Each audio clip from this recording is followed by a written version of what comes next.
One more thing. There we go. All done. Hey, everyone. Actually, I should look over there. Hi, everybody. My name is Fraser Cain. I'm the publisher of Universe Today, and this is your Weekly Space Hangout for Friday, December 6th, 2013. So joining me this week, it's the all-beard session of the Weekly Space Hangout. Normally we have a pretty strong female component, but today it is a lot of guys with their winter coats happening. So got Casey Dreier from the Planetary Society. Hey, Casey. Hey. And we got David Dickinson, a.k.a. the Astro Guys. Hey. And Dr. Matthew Francis. Greetings. Dr. Francis. All right. So we're going to get into the standard Weekly Space Hangout routine, which we normally do, where we cover all the big top stories in space and astronomy. This week, we've got some very interesting stories. We're going to be talking about a naked eye nova in Centaurus, spotting Venus in the daytime sky, everything about ISON and how we lost it. I believe I've lost some bets, I think. A whole bunch about the planetary society's sort of updates on how planetary science is losing funding. But Bill Nye fighting back. A small black hole pretending to be a giant black hole. A possible explanation for dark matter. And is there anything else? If you guys think of anything else, let me know. We've had a bunch of people who ended up being sick today, so unfortunately we're sort of not all the stories we wanted to cover. So if anyone has anything else they want to talk about, we're glad to do it. So first, I think the big news, of course. Oh, right. Before I get into that, if you want to interact with us, I have started up the Q&A app for Hangouts on Air. And I really love this app. It is a way that you can interact with us. You can post questions into the Q&A app, and then as you post your questions, I can click, and then that'll be the question that we're answering right now. And then later on, if you're watching this, you can just go through the big list of questions and click on it to go and see that question get answered. It's fantastic. And what's great is it works sort of wherever you are. So if you're in YouTube, or if you're watching this on Google+, if you're watching this somewhere embedded, it all sort of funnels you back to this same location. So if you have a question for the panelists today, definitely use the Q&A app. And you should, wherever you're watching this video, you should be able to see the Q&A app there. Okay, cool. Well, let's do the big news, which is Comet, ISON.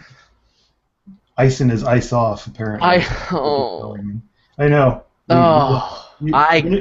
The universe owes me a comet. I am so these sad.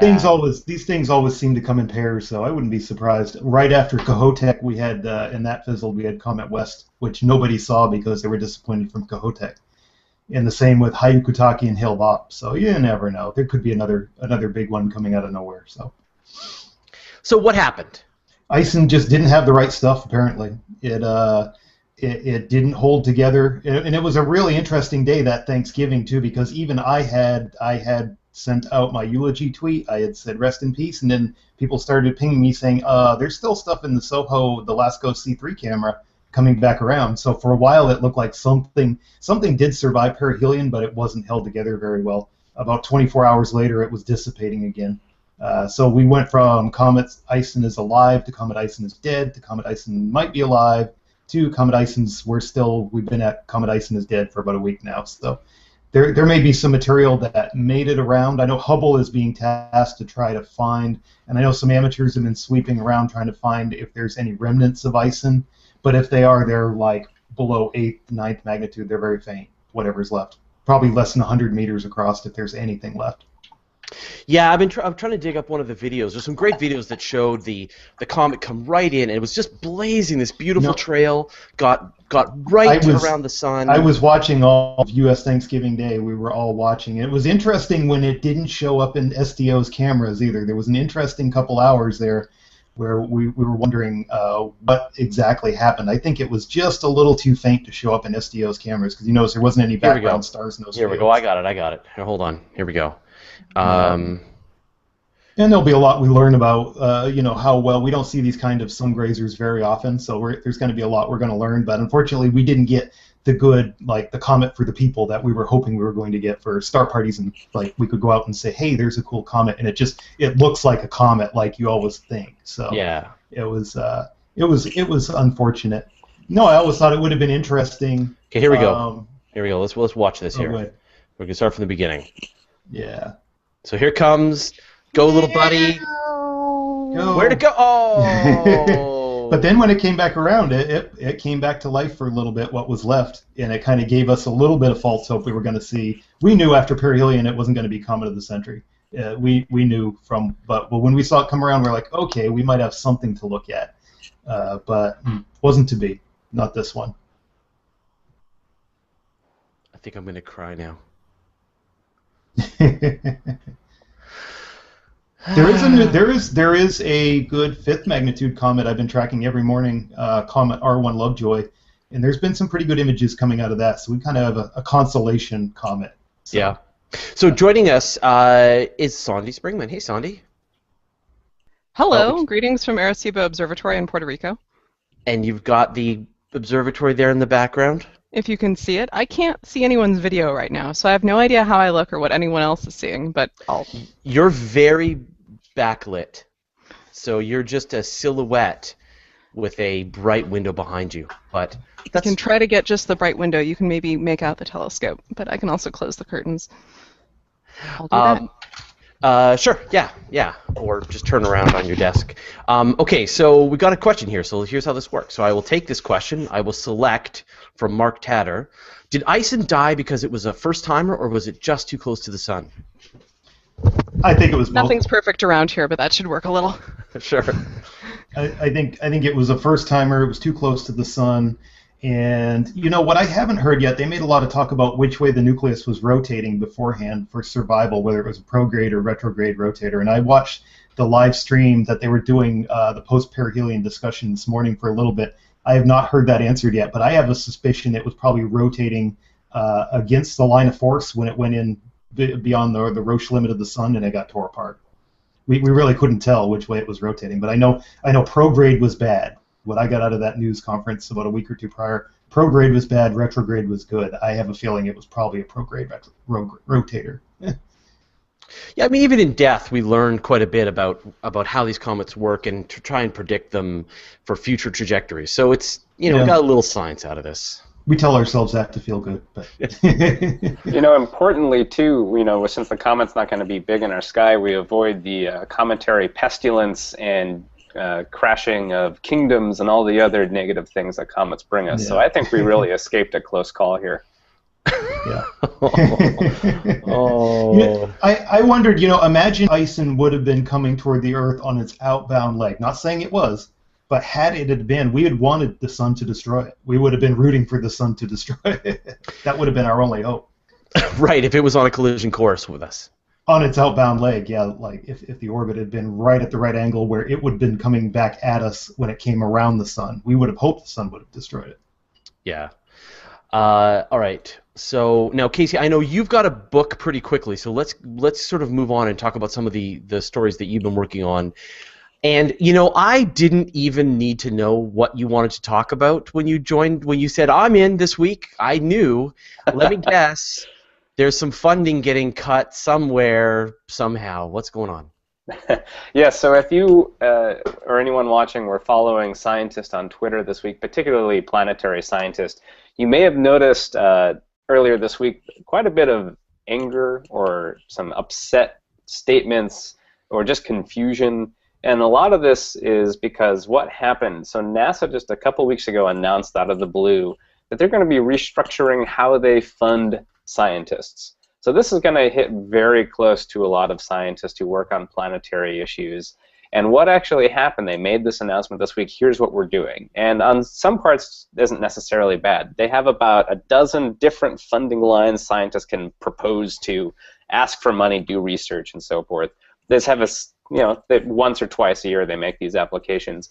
NASA wants to combine those down into about 5 major programs. Okay, that's not so bad, but what scientists started getting pretty upset about was that the biggest program, the so-called Solar System Workings grant line, which contains quite a big swath of research, they won't be paying out on that new grant, this new line to fund scientists, until sometime in late 2015. So this effectively makes a large number of scientists have to skip a year to a year and a half of funding, which is really hard, particularly for scientists early on in their career, particularly for postdoctorates, particularly for scientists who want to fund graduate students. And you're really getting to the point where if this happens, you very well may see a lot of scientists leaving the field very literally because they just can't pay their own bills. And so this is one of those consequences of what we've seen as this kind of decreasing line funding the planetary exploration program at NASA, but also all of NASA has been going down, and research gets squeezed, and ultimately scientists themselves get squeezed. So that was the big news today, and scientists are pretty worried about this. There's a lot of confusion. No one's really clear what's going to happen yet because a lot of this depends on decisions that have yet to be publicized, but it's not really good news for anybody. So, what kind of impacts can we expect to see in the coming years with this new modification, I guess, to the way the funding gets distributed? Sure. So what it means for us in the public is basically we'll see less science. We're going to effectively kind of hit our early career young scientists pretty hard. So in a decade, there's going to be a science gap. There'll be fewer scientists working on the same types of problems. There's lots of data out there from all the spacecraft we've had up in the last decade. A lot of that data is not going to get looked at as much because scientists can't get paid to look at it. They'll have to take other jobs. You may see people leaving the field. So fundamentally for us in the public, it just means less science being done, which generally for me is bad. Yeah, well, as a potentially as a young scientist, right? Yeah, or any young scientist, and I'm married to one, which I try to keep separate from my profession. But you see this, and a lot of friends of mine are young scientists. They're cheap in a way. It's a great investment for the government because these young scientists don't make a lot of money, and they spend every penny they have just to keep living, but also doing science. And so it's not necessarily, a lot of people are going to see this and say, well, scientists are whining about not getting money. But it's more than that. And this is where it's important, again, to bring up the big picture. Scientists get really upset, honestly, because, again, it's their pocketbook. But also, they're not wasting money here. They're trying to go out and figure things out about the solar system and about how we came to be. And they just won't be able to do that. And that's what we suffer from. But isn't a big problem of this just the fact that all of this funding for this kind of science really flows through this one channel, and it's in many cases it's just the whim of the current government, of a current funding policy, whatever. It's really hard to. It's not like if you're a planetary scientist working on data from the Cassini mission, and you've built a career on this. It's not like you can go and go to the competitor. Like if you're in computer science or if you're in medicine or whatever, you can switch from company to company following your own career. Same like Sondy. I mean, you've got, there aren't a lot of big radio observatories that you can go around the world to, if funding dries up. And the NSF has recently decided that radio astronomy really isn't a thing to be funding anymore. So we're going to see a lot less radio astronomy going forward. But yeah, you're right, Fraser. A lot of this is because NASA, particularly for planetary science, you have a little bit of NSF, as what Sondy was saying, for radio astronomy. But NASA is the sole source of funding for almost the entire planetary science community. And that's because NASA effectively created the field of planetary science. It didn't exist before 1962 with Mariner 2, or 1960, yeah, 1962. And this field is so NASA dependent. There's no Cassini corporation to go to who's privately exploring Cassini, because this is what government does. It does fundamental research that then can be spun off into private industry, that then can be spun off into other parts of our society. But that's the role of government, is to promote this kind of fundamental science. And there's no really alternatives for this, and so people get really stuck when funding goes down. Now, your boss at the Planetary Society responded with a letter, and so can you sort of to the president, yes. Right? Yeah, so everyone check out, it's on planetary.org, it's right on the front page. Bill Nye did record a special open letter to the president saying, Mr. President, we highly encourage you to embrace planetary exploration as one of the big visions at NASA. We have this huge potential. We have these vast unknown explorable worlds that are just waiting there to be discovered. And we can go. There's nothing technologically there stopping us. It's just our own decision not to prioritize that. And so he asks for 1.5 billion. That's our kind of flat number. That's a historical average. We could go to Europa with it. We can refund scientists to do science. We can go start a campaign to return a sample of Mars to return it to the Earth.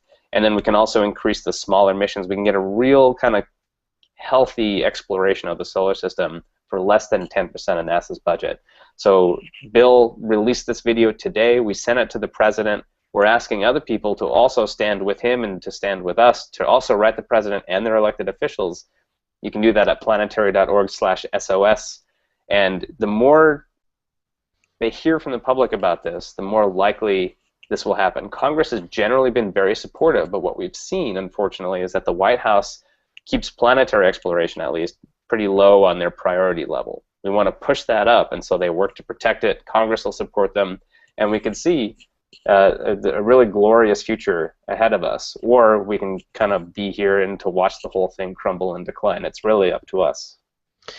Well, and I did a video rant about this a couple of months back, which is that I really find it crazy that the science, the planetary exploration, and the human spaceflight have to battle each other for funding. They're really two separate endeavors that shouldn't have to battle each other for funding. Planetary science should be its own separate funding, and by all means take away from this mission to give to that mission or whatever makes sense. But once you're taking from the entire program to feed something else, for me it's crazy, and it sets the wrong people against each other. It sets planetary scientists against people who are for human spaceflight, and that's madness.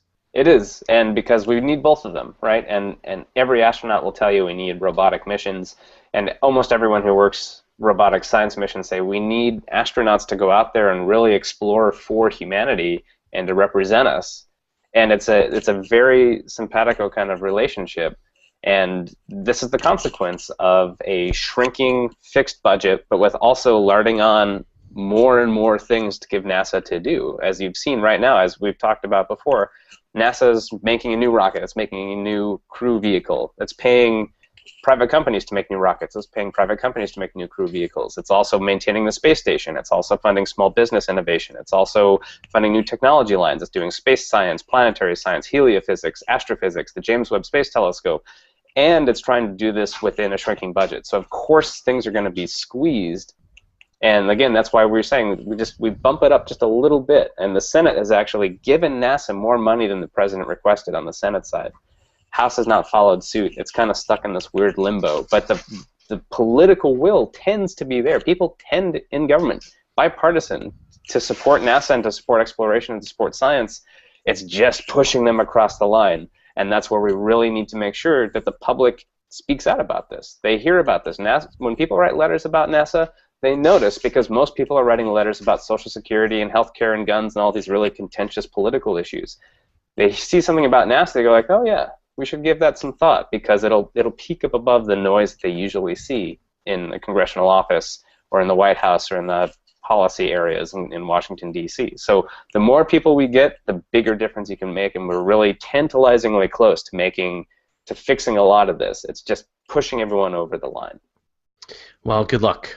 Thank you. Now, I know you've got a book out, so feel free to leave whenever you need to. Thanks, folks. Pleasure being here today. Thanks, Casey.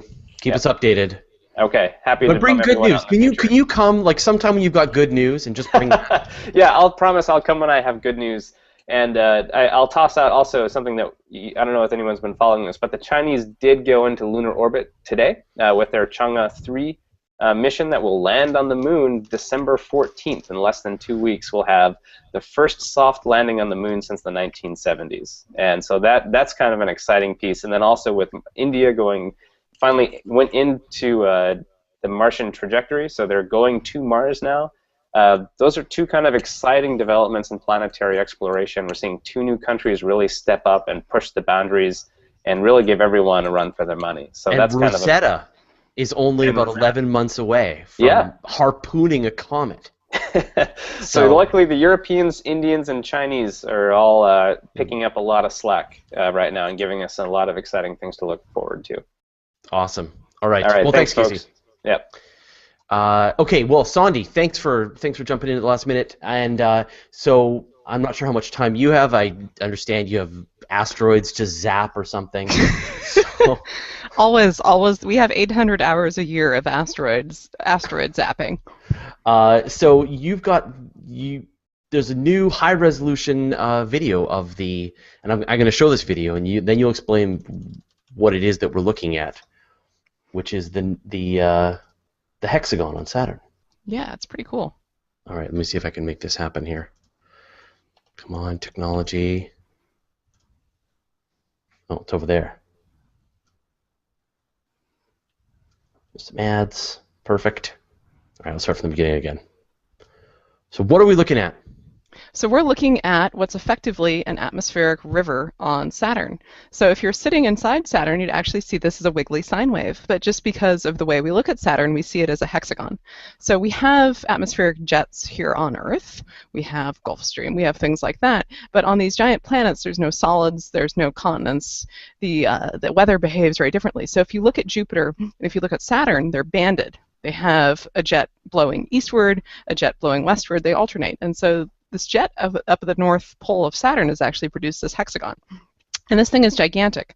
The winds are blowing at hundreds of miles an hour, on the order of over 200 miles an hour. The storm's over 20,000 miles across. It's pretty cool. And we've seen this hexagon wiggle. We've seen this jet for at least 30 years since the Voyager went by Saturn. But for a long time, 30 years, this was in shadow at the North Pole of Saturn, so we could observe it with IR instruments. But finally, the North Pole came into sunlight recently, and so now with Cassini, we can actually get images of it, and we can animate those images in both IR, and we can actually see this thing moving. And we can get an idea of the cloud speeds, and everything just matches up. So it's a pretty neat feature. And is it a lot of people consider it to be a mystery of the solar system? Would you say it's pretty understood at this point? I think it's pretty understood. I mean, it could have lasted for centuries, but the physics and the atmospheric physics are pretty straightforward as far as people know. But we've only really been looking at this. We've only been looking at it for a year, so there could be more mysteries here. But it's not some weird cosmic eye. It's not a sign from the aliens. But it's definitely a jet that wiggles, and it happens to have 6 wiggles. And depending on I was talking to someone about this recently, you could see features like this on exoplanets, but instead of having 6 sides, they could possibly have 5 sides or 7 sides or 8 sides. It really just depends on the property of the atmosphere. So it's pretty cool.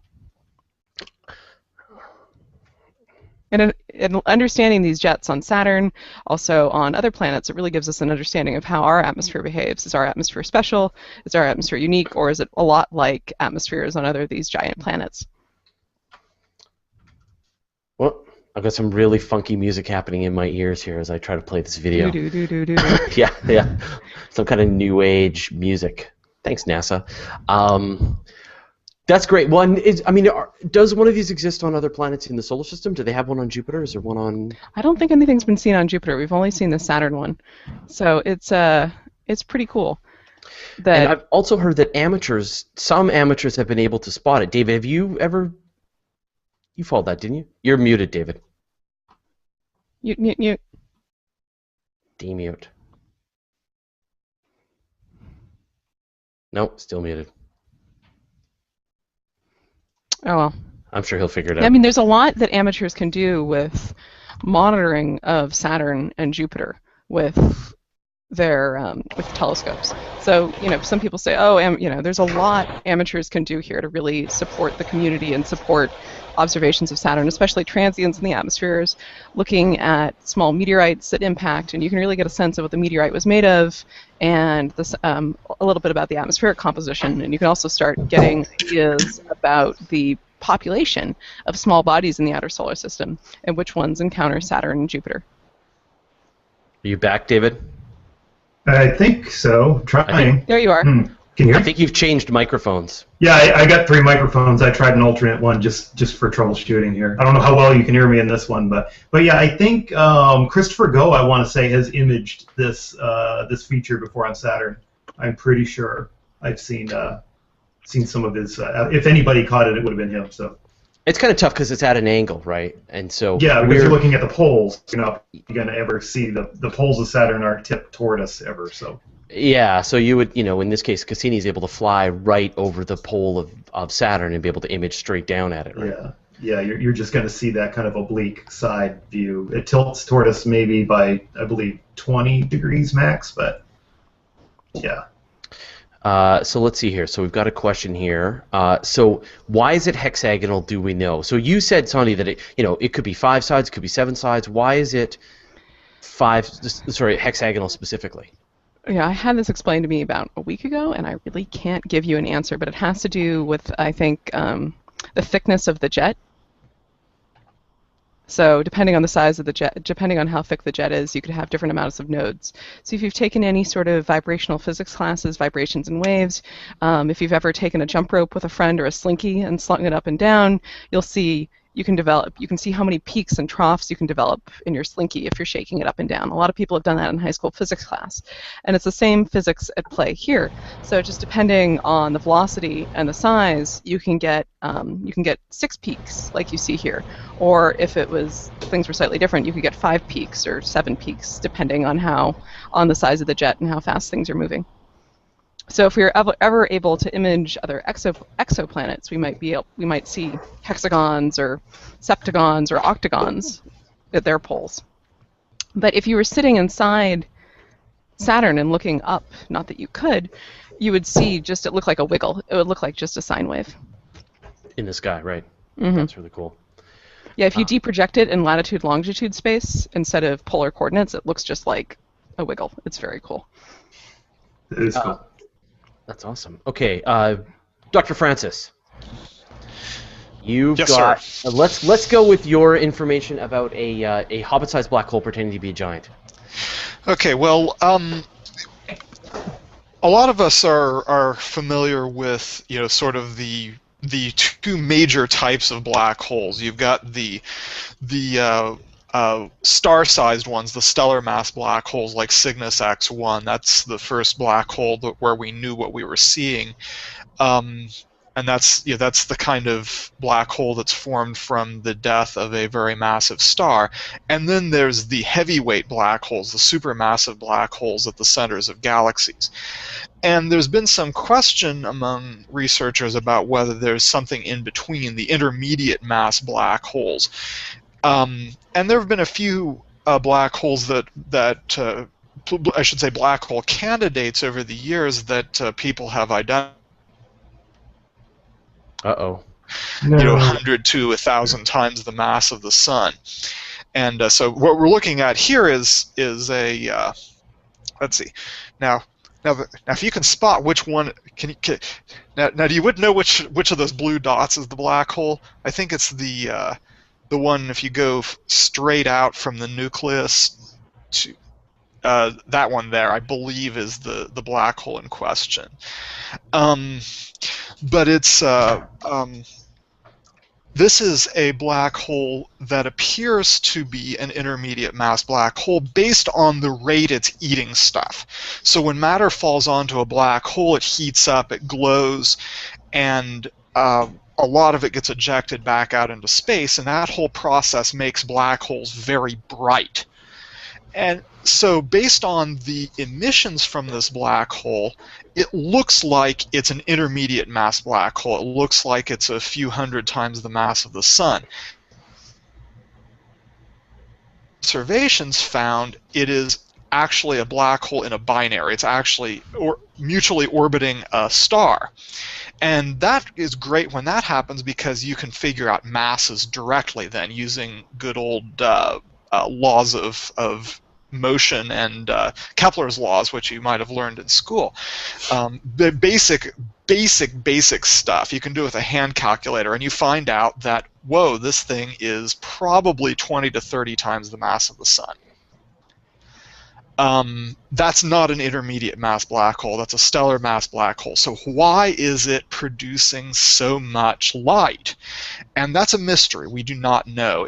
It means that it's got to be feeding at a much higher rate than should be possible for a black hole. So we've solved one mystery and created another one. So it's a very interesting question. Have any intermediate mass black holes really been found? I know, the candidate, the place people have been looking is within globular clusters, hoping that there's going to be some kind of intermediate black hole in one of those. But you've really just got these stellar mass ones and then the supermassive, and not the kind of in-between black holes that you'd be expecting. Well, basically, the best candidates for intermediate mass black holes are things known as ultraluminous X-ray sources, and those are there's a few of those that are known, but some of them may be black holes, some of them may not, and of course now we've got to go back and re-look at some of these and say, well, if this one is not an intermediate mass black hole, maybe these other ones are also small black holes pretending to be much bigger, in which case we may have an entirely new physical phenomenon going on based on black holes, and that's a really intriguing idea. So it's got to be, I mean, like, what would overfeed a black hole, right? Like just gobbling a star directly, pouring through a star-forming nebula. I mean, it's got to be a pretty rich meal. Well, the thing with this is, if it's in a binary system, it's like Cygnus X1. It's stripping matter off of this other star, and the behavior of this system is that it has kind of quiet periods, and then it has this big spike of X-ray emissions. And it's possible that there's some process going on that we don't fully understand during that big spike in emission. It's possible also that it's feeding on another source, and that I don't know based on the published paper. I'm not sure anybody else does either. It's just plowed right through the middle of a star. That's my prediction. How distant is this source? Do you have any idea? Did it say? This is the Pinwheel Galaxy, and I do not know which. I don't know how many light years that is away. Probably extragalactic distances. Yes, it's very much extragalactic. It's quite a ways. Yeah. Right. And as far as I know, there's no intermediate mass black hole candidate in the Milky Way. Yeah. Super interesting. Okay, well, David, you've got. It's time to look for Venus. Yeah, actually, I was out looking yesterday, and I've been watching for a few days. Now that we have the moon just past new this week, and you're starting to get the crescent moon in the daytime, yesterday was a very good day to see Venus right near the moon, and it's about 15 degrees away, so you could still do it today. I noticed the daytime moon. I haven't tried to see Venus during the daytime yet, but I've seen it. It's actually very surprisingly easy to see, and the reason is Venus is at its greatest brilliancy right now for 2013. As a matter of fact, today is its maximum illumination. It's negative 4.7 magnitude, which is the third brightest object in the sky next to the sun and the moon. And like I said, it's very. I've seen it with binoculars. I've seen it with the naked eye. It's right now. It's about the same phase as the moon too. So it's interesting if you look at it with binoculars or a telescope. Venus and the moon both have that crescent phase right now. Are they lined up? That's always looks amazing when you see them. They were yesterday. Yeah. They were lined up about 8 degrees apart, and they were lined up. They're both very far south because they're toward that part of the ecliptic that the sun is headed toward with the winter solstice coming up here in a few weeks. So everything is kind of buried. For Northern Hemisphere observers, everything's kind of buried down south. Venus is as far south as it's been since 1930 right now, so it's very far south. And we're going to beat that again on the next. Venus goes through 8-year cycles, so you'll get about the same kind of setup 8 years later. That's because Venus orbits 13 times for every 8 orbits of the Earth, so there's kind of a synchronization there. So in right around 2021, you're going to have that same pattern. Just like last year, we had Venus transit the Sun. Now it's not going to transit 8 years from last year. It's going to miss. But it also went through the Pleiades. It's going to go even closer to the Pleiades in 2020, and we're going to have that 8-year cycle. Every 8 years, Venus is going to approach the Pleiades in the evening again, and it's going to get closer and closer every time it does it. So it's kind of, although Venus doesn't show much detail in the telescope, it's kind of neat. I'm doing a star party tomorrow night, and I'll probably show people the little crescent phase on it and stuff, and it's one of the first things Galileo saw when he aimed his telescope toward it. And I think it's interesting, a lot of times there have been people that it's been persisted for years that people claim that you can see the crescent phase of Venus with your naked eye if you have very good sky conditions and you have very good vision.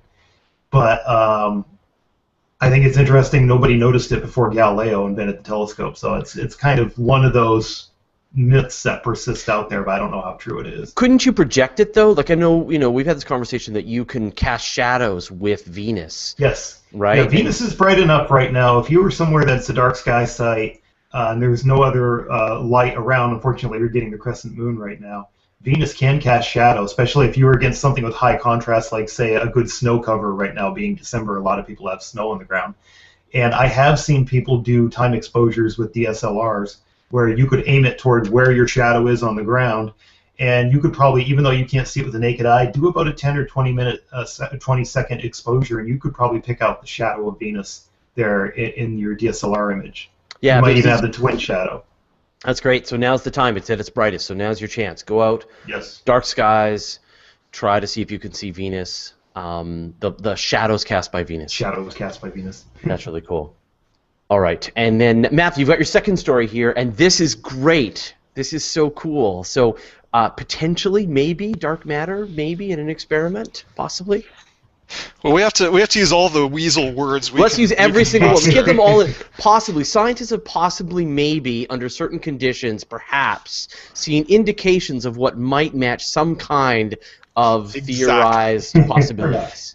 Those weasel words are exactly the right maybes that we need. But the thing is, it's one of those stories that it's like so many things.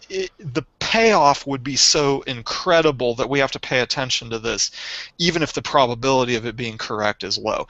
And here's the deal: most of the work on dark matter has focused on a type called the weakly interacting massive particles, or WIMPs.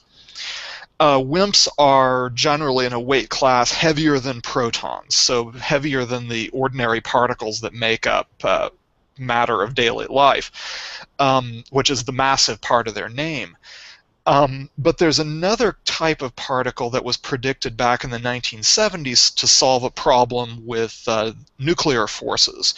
And that particle is called the axion. So that's one that maybe you've heard of, maybe you haven't. It's not as widely talked about. The thing about axions is that they're really low mass. They may even be lower mass than neutrinos, which we still don't know exactly how massive neutrinos are. But the thing is about them is that if axions exist, the Big Bang made them in huge. And so there'd be a lot of them out there. And because of their nature, when the universe was expanding, what they did is they actually got colder and formed kind of a soup. It's called, the technical name for that is a Bose-Einstein condensate. So here we're talking dark matter, but we're bringing in condensed matter physics and nuclear physics and all this stuff. So this all goes together. Yes, we've practically got the physics bingo here, because the way that this new paper proposes that we could detect these axions is actually using superconductors. A superconducting device called a Josephson junction. And so the idea is this Josephson junction is you've got two superconductors that are very close together, and there's a gap between them. And the idea is that when axions go through that gap, what they do is they actually, when the circuit is tuned to the right frequency, it actually sends ordinarily see. So it looks like noise. It looks like a boost in the signal that's random. But if these are axions, then that frequency corresponds to the axion mass. So in other words, this would be a way to detect axions and be a way to figure out what their mass is. So this is, to quote Keanu Reeves, whoa, this could be very important if, yeah, that's a picture of, actually that's a picture of two Josephson junctions. If you look at the kind of you've got a tuning fork appearance there, two tuning forks glued together. The places where those tuning forks join, those are Josephson junctions. This is very small, isn't it? This is very small, yeah, and it's very cold. Superconductors require very low temperature, which of course you kind of would expect. If you're looking for something that's low mass, it would be very easy for a signal coming from such a thing to be confused. Where we have to bring in all our weasel words. This says if axions exist, no guarantee they exist, and if they have the mass corresponding to this particular range, then maybe this signal in superconductors might be dark matter. So we found dark matter. Is this the kind of dark matter they keep saying is like in the room with me now, or is this like something really exotic? It would be in the room with you now, but actually Okay. any dark matter would be in the room with you now. It's just Awesome. axions because they're such low mass. There'd be that many more axions in the room with you than a WIMP. Cool. So. Like, And I will say too that of all the dark matter candidates, I think I like axions the best, just because they are. I'm a theoretical physicist by training, and we're really obsessed with elegance and beauty, and axions are a beautiful theory. This proposal that we could detect axions using Josephson junctions is also beautiful. But that's no guarantee it's correct. So the more you want to believe it, the more you should be skeptical of it. And so I will say this again, in case it isn't very clear, be skeptical of this. You can be hopeful. I will give you permission to be hopeful, but be very, very skeptical. but aren't we starting to, like, the traditional ways that people have been looking for WIMPs in the various experiments and in the Large Hadron Collider, they're starting to run out of the expected parameters for what dark matter should be, and so some of these other theories are starting to get looked at again, right? Well, there's a bit of yes and no. We haven't run out of space to look for WIMPs, but we've kind of there's one particular model for WIMPs that comes out of supersymmetry. Class of particle physics theories, I should say. The problem is supersymmetry is a symmetry, and it's not itself a particle physics theory, and so there's a whole bunch of particle physics theories you can build around it. And we've been able to sort of put major restrictions on what's possible in some of those versions. But it's kind of like this is part of the reason why I prefer axions to WIMPs, is because supersymmetry kind of feels like whack-a-mole at some point. Oh, if this doesn't work, let's just try something else. Axions, if they exist, are relatively conceptually simple. And now, of course, I'm going to get all the people hating on me for coming down on supersymmetry, but bring it on. That's okay. That's all right. They send your emails. Where should they send their emails? Send angry emails. to Brian Cox at bbc. Yeah. Okay, cool. Well, so we've got a couple more stories. So the big one, of course, is the SpaceX launch, and we had been that was all touch and go over the course of the week, they finally went Tuesday, I believe it was. It was after 3 tries. They tried Thanksgiving evening. Yeah, Thanksgiving was a real downer because we lost ISON, and we all tuned into the SpaceX launch, and that canceled out too. So I remember that was. But yeah, it went right there in the evening at Cape Canaveral. I actually saw it from here. I was watching it with binoculars. I watched it all the way through second staging. I could see the fairings go away and the staging go in the first stage light, and that was kind of cool. So they were sending, this is the first time they have sent off a Falcon 9 version 1.1 to geosynchronous transfer orbit. They put up the SES-8 satellite up there for a new customer. But yeah, this is the first time they've done anything beyond low Earth orbit, and everything, as far as I've heard, everything went fine. Everything deployed fine on that. So it was, after they got off the pad, it was a flawless launch. It just took 3 times to do it. So. This is when we start to hear that sucking sound of all of the budget flowing towards SpaceX. Yeah. They're not quite on their own legs yet. Yes, that is true. They're a private entity, but they still rely heavily on NASA funding. So. But just the level of capability for the price that they're able to bring to the table, and they're expanding capabilities as well. It's going to be. I think we're going to see over the next couple of years, just a ton of these launches just heading towards SpaceX now. Oh yeah, because they're going to launch the Sentinel Space Telescope. Cygnus in Orbital Sciences is in the game now, and there's some other players coming up too. So there's a lot of other private companies coming up. I was going to say Orbital's a lot less flashy, but they're they're also taking the more, I would say, the more conservative approach. They're not being quite as flashy in their launch vehicle capabilities, but that also means just in the last year they've had several successful launches that have they've docked to the International Space Station now too. So and they launched Laddie. Yep. The lunar mission was on a.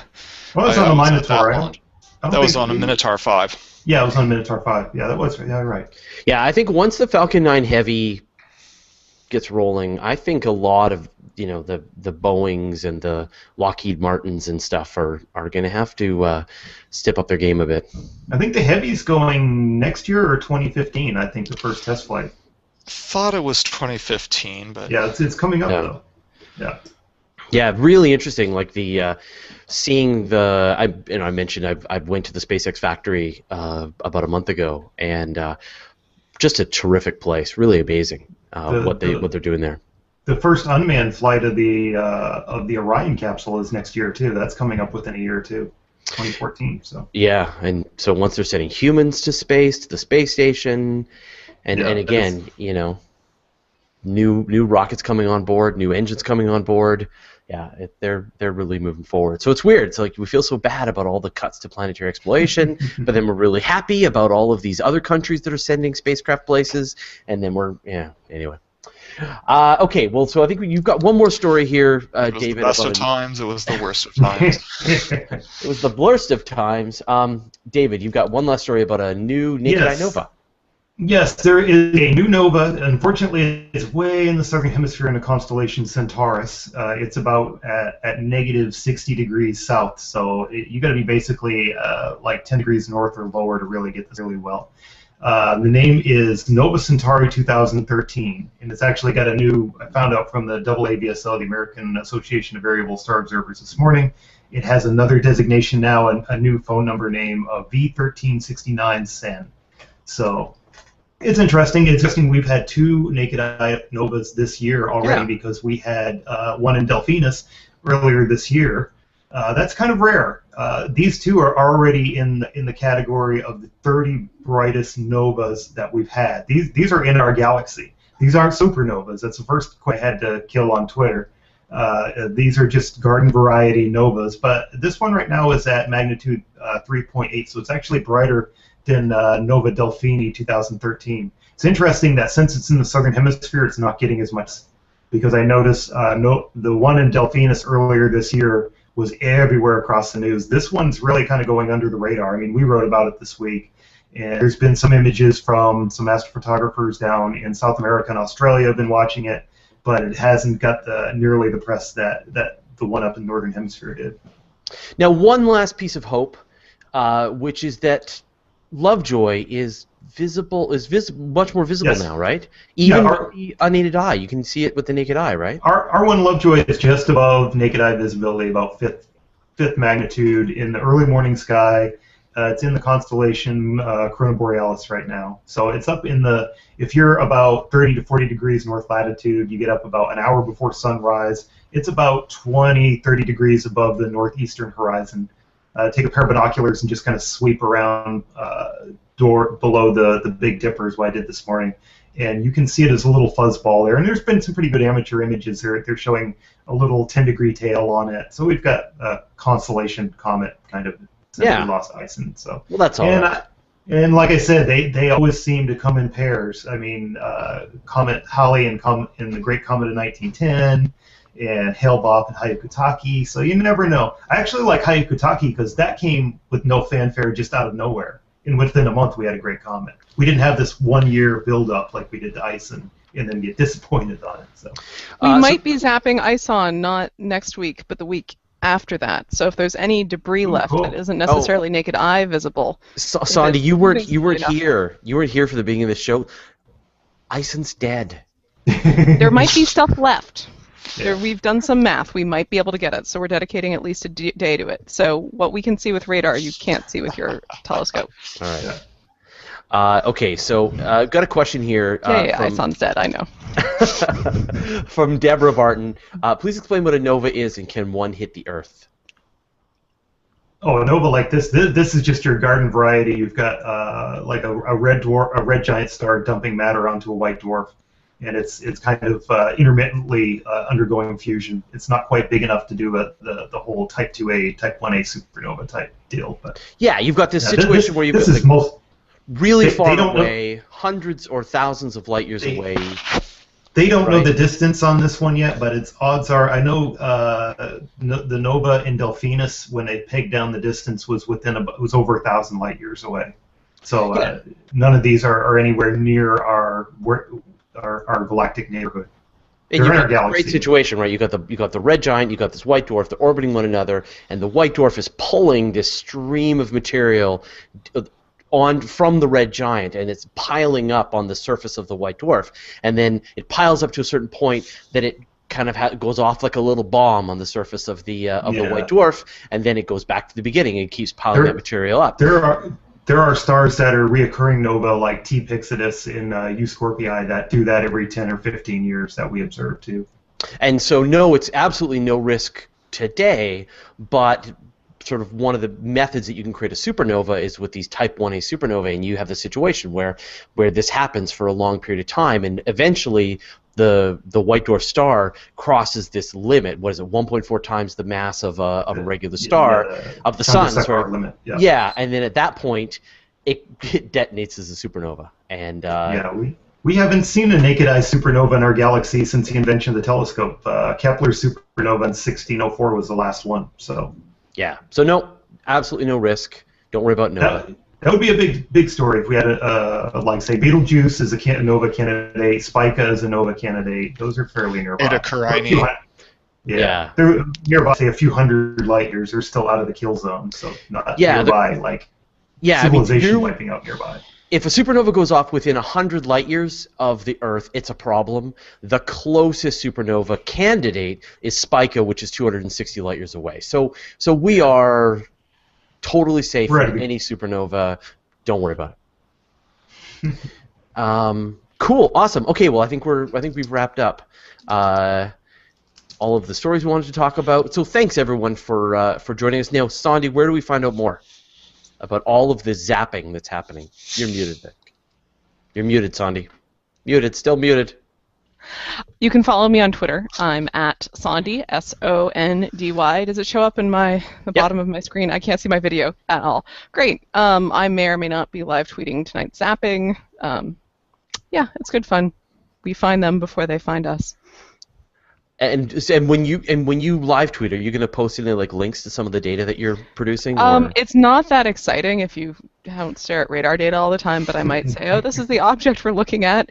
Andy Rivkin, I don't know if anyone follows him on Twitter. He's A.S. Rivkin, R-I-V-K-I-N. He was live tweeting this morning, taking asteroid spectra from the IRTF in Hawaii. So he was talking about Pallas and Cleopatra, which is a metallic dog bone the size of New Jersey with 2 moons. That is awesome. Cool. David, where do we find out more? I was active this week on my own site, AstroGuides with the Z, Universe Today, Listosaur, Canada.com. I've got some new sci-fi poetry coming out in Starline magazine this month, and I will be doing scope duty at Starkey Park in Pasco County tomorrow night at a star party. Free. If you're in the area, come on out. Now, am I allowed to talk about the wonderful 101 things to look at? Oh yeah. That's coming out soon, right? I'm going to be doing. I've been doing that a few years on Astro Guides, but I'm going to do it on Universe Today because it gets a little more exposure. I'm doing 101 events for 2014. The predictable, all the eclipses, all the supermoons. Plus, I usually throw in some weird things that come my way as far as everything that's going to be going on in the sky. The top 101 events for the coming year. So. That's fantastic. It's a fun post to do, and I always ignite a lot of controversy because somebody's like, "Why didn't you include?" It's like, whatever. Dr. Francis, where do we find out more? Well, I'm on Twitter at Dr. M.R. Francis, not Dr. Mister, Dr. M.R. Francis. You can find, I've been actually doing a science advent calendar on my site, galileospendulum.org. Today That's was cool. neutrinos. So Today something was to open up every day? Yeah, as well as if you call having a new blog window thing, and there's no chocolate involved, unfortunately, but it's a different science-related image or video trying to cover actually a wide variety of topics this year, although astronomy is probably dominating just because the pictures are prettier. But I can also be found around the web at various places. I've got a story. The stories I talked about today are both published in Ars Technica, but you can find me a lot of different places. You have been known to write for Universe Today, even. I've even written for Universe Today, I think, once or twice. Yes. Yeah. Need to do that more. We are a black hole that siphons all the writing resources of the universe. Awesome. Well, thanks everyone for watching. I really appreciate it. Thanks to the panelists for joining us, and I know, and for those out there who wanted to join us but were sick, we hope you get better. I know Elizabeth was planning to join us this week, and we've even got our stories in the show lineup, but she had to sort of bow out at the last minute. So I hope she's feeling better as soon as possible. So next up is going to be Sunday night. We'll do the virtual star party, and hopefully we'll start fairly early, and hopefully maybe we can get that comet. Yeah, there is right? there is a Comet Brewington there. I noticed. I've been trying to find it. I'm gonna look for it tonight. Okay, that would be great. Great. So if you haven't, that's Sunday night. We hook up a bunch of telescopes into a live Google Plus Hangout and show you the night sky. Whatever's up, we will show. Try and get Venus if we can. Try and get the moon. I should be able to start bringing in Jupiter too. It's starting to come up in the east. Oh, that would be great. So. Yeah. Awesome. All right. Well, thanks everyone, and we'll see you Fraser. all next week. ISON is ice off, apparently. I know. The universe owes me a comet. I am so these sad. These things always seem to come in pairs, so I wouldn't be surprised. Right after Kohoutek, we had and that fizzled. We had Comet West, which nobody saw because they were disappointed from Kohoutek. And the same with Hyakutake and Hale-Bopp. So you never know. There could be another big one coming out of nowhere. So what happened? ISON just didn't have the right stuff, apparently. It didn't hold together, and it was a really interesting day, that Thanksgiving too, because even I had sent out my eulogy tweet. I had said rest in peace, and then people started pinging me saying there's still stuff in the SOHO, the LASCO C3 camera coming back around. So for a while it looked like something did survive perihelion, but it wasn't held together very well. About 24 hours later it was dissipating again.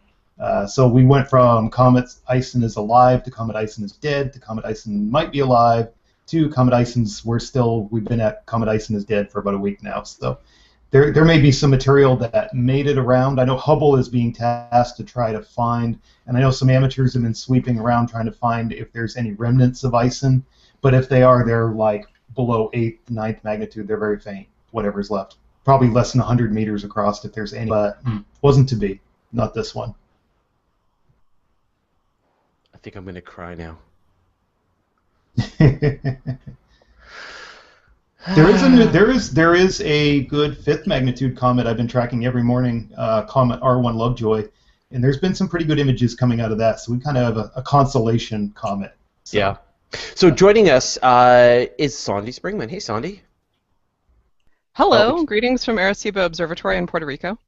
And you've got the observatory there in the background? If you can see it. I can't see anyone's video right now, so I have no idea how I look or what anyone else is seeing, but You're very backlit, so you're just a silhouette with a bright window behind you. But you can try to get just the bright window. You can maybe make out the telescope, but I can also close the curtains.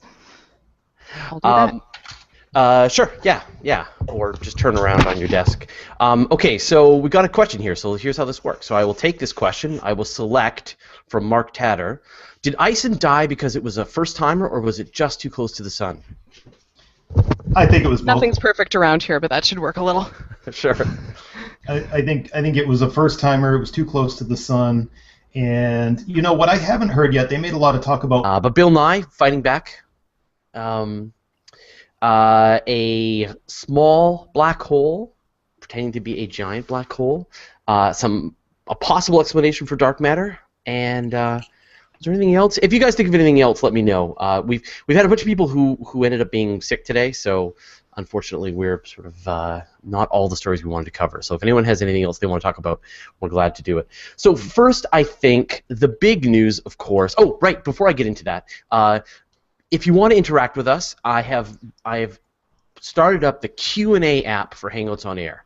And I really love this app. It is a way that you can interact with us. You can post questions into the Q&A app, and then as you post your questions, I can click, and then that'll be the question that we're answering right now. And then later on, if you're watching this, you can just go through the big list of questions and click on it to go and see that question get answered. It's fantastic. And what's great is it works sort of wherever you are. So if you're in YouTube, or if you're watching this on Google+, if you're watching this somewhere embedded, it all sort of funnels you back to this same location. So if you have a question for the panelists today, definitely use the Q&A app. And you should, wherever you're watching this video, you should be able to see the Q&A app there. Okay, cool. Well, let's do the big news, which is Comet, ISON. Anything left?